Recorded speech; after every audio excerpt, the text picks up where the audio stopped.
my God!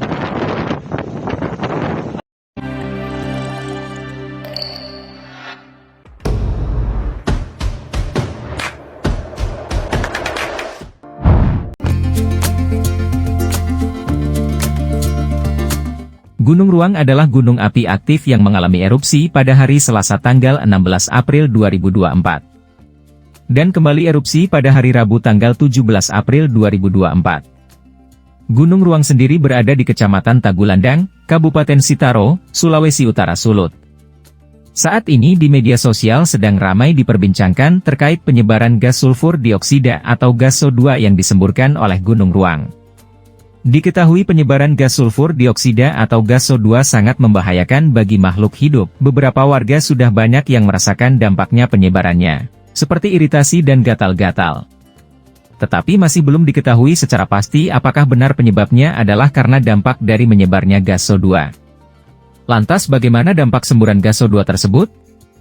Yuk simak video ini sampai habis. Gunung Ruang keluarkan gas SO2, dampaknya sangat membahayakan. Tapi sebelum lanjut ke video jangan lupa untuk like, subscribe dan nyalakan lonceng notifikasimu agar mendapatkan video terbaru dari kami. Penyebaran gas SO2.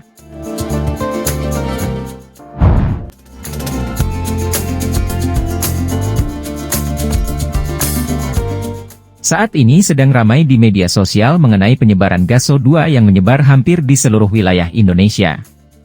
Diketahui, gas SO2 memiliki dampak yang buruk bagi kesehatan dan lingkungan. Gas SO2 diketahui sangat membahayakan bagi kesehatan manusia. Beberapa wilayah di Provinsi Jawa Timur menunjukkan kadar SO2 yang cukup tinggi. Namun belum diketahui secara pasti apakah tingginya SO2 ini berkaitan dengan meletusnya Gunung Ruang di Sulawesi Utara. Diketahui sulfur dioksida atau gas SO2 adalah salah satu spesies dari gas-gas oksida SOx yang terbentuk saat pembakaran bahan bakar fosil yang mengandung sulfur, seperti minyak mentah dan batu bara. Gas ini memiliki sifat yang sangat mudah larut dalam air, memiliki bau yang sangat tajam tetapi tidak memiliki warna. Sumber utama dari emisi gas SO2 adalah dari kegiatan industri dan pembangkit listrik yang menggunakan batu bara sebagai bahan bakar, serta kendaraan bermesin diesel. Pabrik-pabrik besar seperti pabrik pengolahan batu bara, pabrik kimia, dan pembangkit listrik dapat menjadi sumber utama emisi SO2. Gas ini juga dihasilkan dari aktivitas vulkanik dan proses alam lain. Diketahui, sudah banyak kota atau kabupaten yang sudah tercemar gas SO2 dari Gunung Ruang diantaranya yaitu, Kota Surabaya, Kabupaten Sidoarjo, Kabupaten Pasuruan, Kabupaten Lamongan, Kabupaten Gresik, Kabupaten Mojokerto, Kabupaten Ngawi, Kabupaten Tuban, Kabupaten Bangkalan, Kabupaten Malang, Kabupaten Probolinggo, Kabupaten Lumajang, Kabupaten Nganjuk, Kabupaten Bojonegoro. Dampak pencemaran gas SO2 bagi manusia.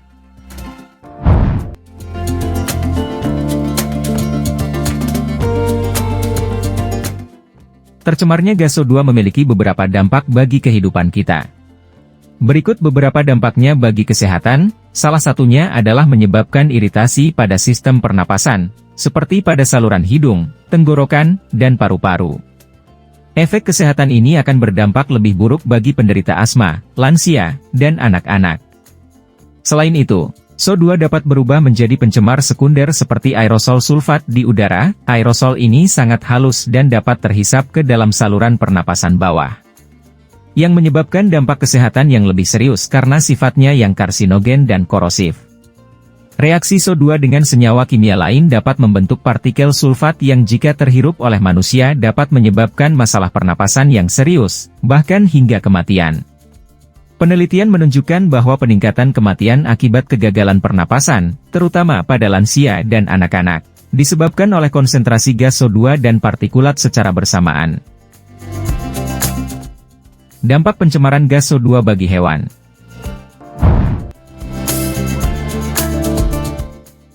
Hujan asam dan penurunan pH dapat menyebabkan perubahan kimia yang mengurangi laju daur zat makanan dalam ekosistem perairan, yang mengakibatkan terjadinya penurunan bahan organik di suatu daerah dan pergeseran ke arah kondisi oligotropik dalam danau. Hewan juga memiliki ambang toleransi terhadap hujan asam. Hewan-hewan mikroskopis di tanah sangat rentan terhadap kematian. Karena saat pH tanah meningkat dan sensitivitasnya terhadap perubahan lingkungan ekstrim, ancaman kematian juga terjadi bagi spesies hewan lainnya karena jumlah tumbuhan semakin berkurang, yang akibatnya, penyakit-penyakit pada hewan dapat meningkat karena paparan kulit mereka terhadap air dengan tingkat keasaman yang tinggi, dan pada akhirnya akan mengancam kelangsungan hidup spesies tersebut.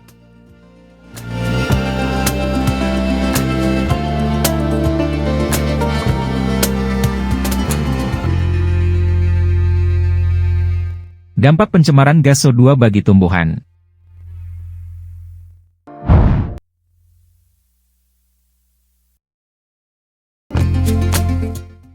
Penyebaran gas CO2 berpotensi merusak tanaman dan mengakibatkan kematian jaringan pada daun. Tingkat kelembaban udara yang tinggi akan memperparah terjadinya kerusakan ini karena gas CO2 dapat berubah menjadi asam sulfat. Kadar CO2 yang tinggi di hutan dapat menyebabkan noda putih atau coklat pada daun, yang jika dibiarkan dalam jangka waktu panjang akan dapat menyebabkan kematian tanaman karena kekurangan magnesium. Terdapat penelitian yang menunjukkan bahwa spesies tanaman di pusat kota dan daerah industri lebih rentan daripada yang berada di daerah perbatasan. Beberapa komunitas tanaman alami bahkan mengalami seleksi genetik terhadap pencemaran atmosfer.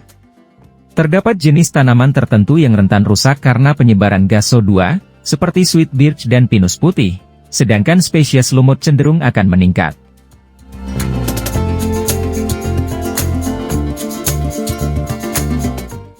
Dampak pencemaran gas CO2 bagi kerusakan material.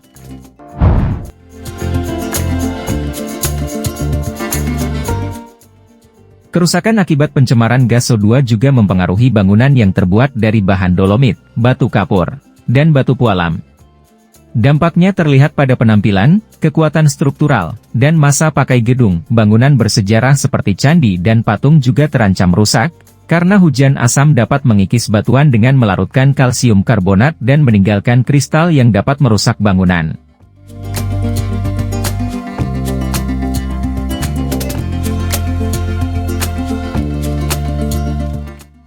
Dampak pencemaran gas CO2 bagi lingkungan.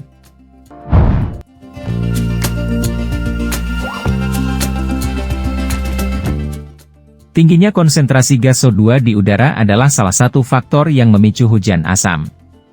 Keadaan ini disebabkan oleh sulfur dari bahan bakar fosil dan nitrogen di atmosfer yang bereaksi dan membentuk sulfur dioksida dan nitrogen oksida. Zat tersebutlah yang bereaksi dengan air di atmosfer, membentuk asam sulfat dan asam nitrat yang larut dalam air hujan, sehingga meningkatkan keasaman tanah dan air permukaan yang berdampak negatif pada kehidupan ikan dan tanaman. Peningkatan hujan asam di danau dapat mengurangi keberagaman spesies, terutama plankton dan invertebrata, yang mengakibatkan spesies ikan di danau terancam punah. Selain sebagai penyebab hujan asam, penyebaran gas CO2 juga dapat menyebabkan kabut dan mengurangi jarak pandang.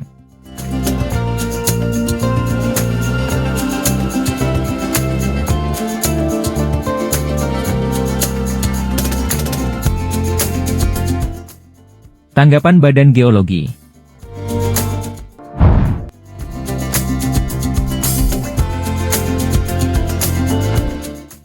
Sofyan Primulyana, seorang penyelidik bumi madya dari Pusat Vulkanologi dan Mitigasi Bencana Geologi menjelaskan, setiap erupsi gunung api pasti akan mengeluarkan gas vulkanik, salah satunya adalah gas CO2.